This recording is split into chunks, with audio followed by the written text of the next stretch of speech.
Remember the time when our lives were a lot simpler? When hunting was a necessity, not used for bragging rights. When the bigger the buck was to feed the family, not to feed the ego. When our predecessors would go out for days to bring forth a catch for the winter. When those winters themselves would bring in harsh temperatures, and our dearly beloved would skin us some warmth, no matter how lonely her nights got. Years to come, who knew we'd lose ourselves to technology? When being on a cell phone is more important than going outside. When going outside and harvesting our trophy is solely to see who can hunt the hashtag biggest, hashtag baddest, and hashtag award-winning buck.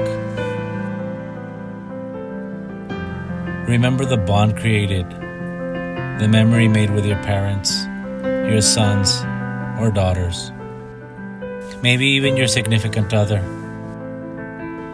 Think about the joy that was brought to our eyes, the feeling you got when they took you on your first expedition. You see, hunting has evolved in great numbers, but not in the way it was intended to. We see a decrease of millions of participants each year, but still a very strong estimate of millions of hunters in the US. It is frowned upon in society that such a big number is hunting for sport. Sadly, we have devolved the meaning of why we hunt. That our kids rather stay inside to play video games about hunting?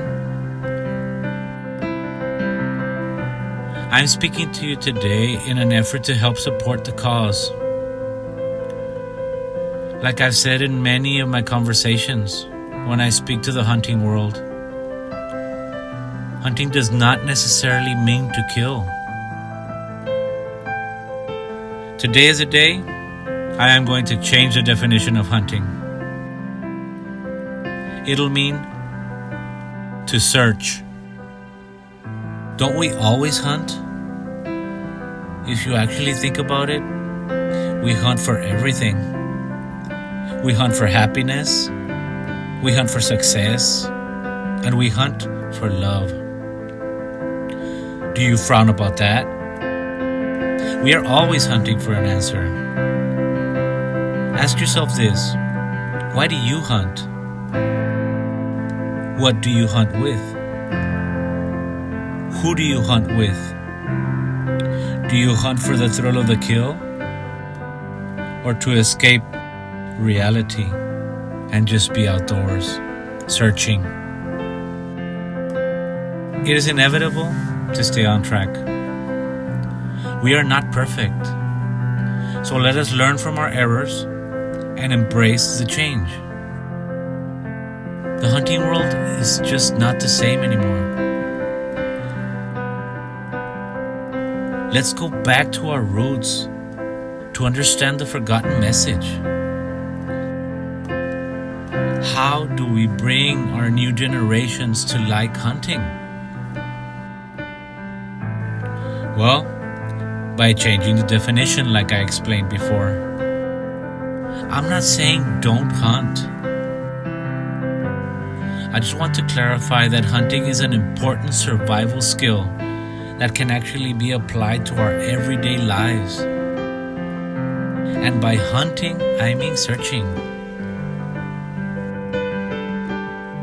When did you need the latest in gear to teach someone how to be patient, prepared, or even understand their intuitions? With illness at our highest rates, such as post-traumatic stress disorder, anxiety, and depression, with suicides creeping up in second, why not consider hunting, or should I say, searching for the cure outdoors as an alternative to medicine? Why not consider the fact that isolation is the main reason these difficult times occur? Why not consider that just by a simple invite to the outdoors to explore, search, and create, you can change or maybe even save a life?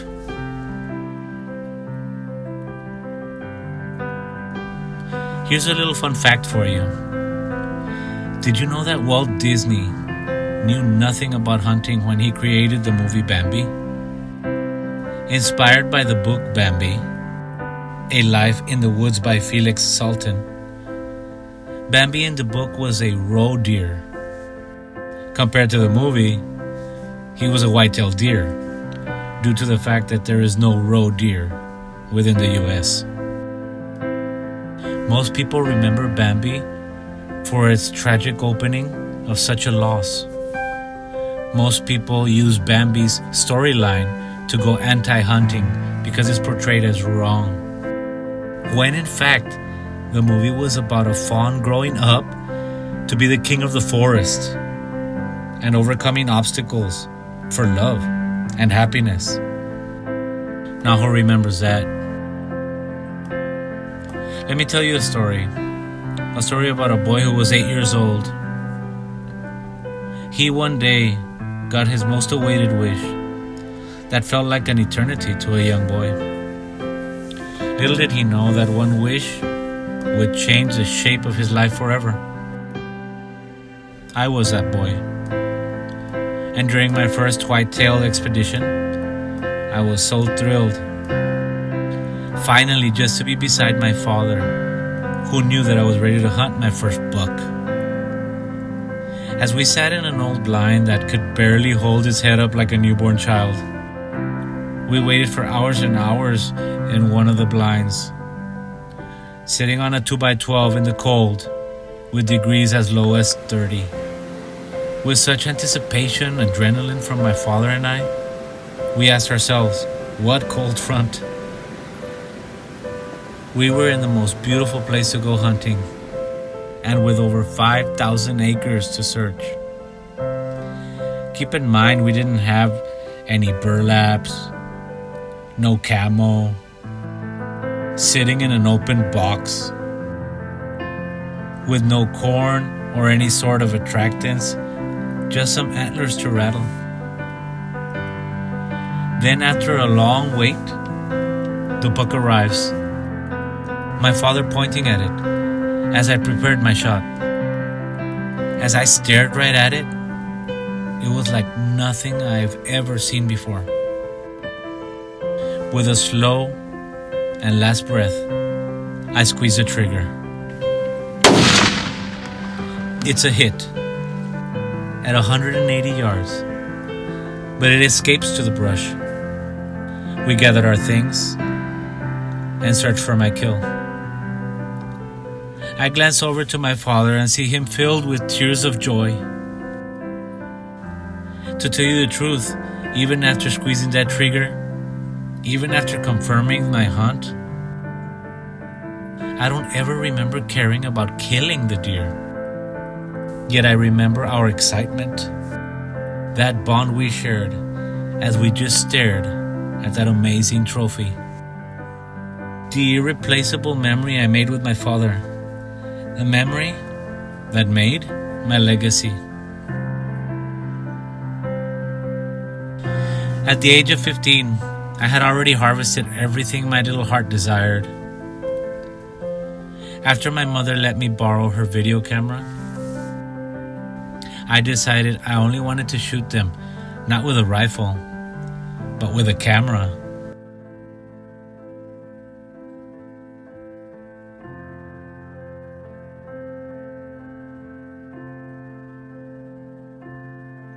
I wanted to capture their life, their story, their legacy. We all know how great it feels to be out in the open, the Golden Triangle. The breath, that fresh air, flowing about with such grace. It is because of it being so free that it felt so right, like the animals that inhabit the area. I too am searching to be free.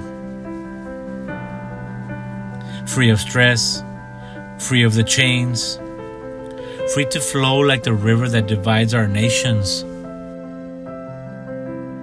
free like the white-tailed deer that prance before us. Where do we go now? What do we do when hunting for a sport is no longer amusing? Will we hunt till existence? Let us go back before it's too late, back where it all began, our roots. And all I ask out of all of it is for you to hear me out and learn or relive what I learned and went through, to be able to hear my message and leave with an understanding of the direction we are going together as a whole,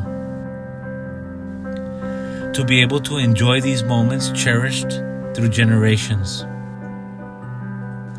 to pass on the torch as it was once passed down to us. And if you're the first generation of your family, I congratulate you for such a huge step. It's because of all of you that we can become and do anything we set our minds to. So remember, hunting doesn't necessarily mean killing. From now on, it'll mean searching.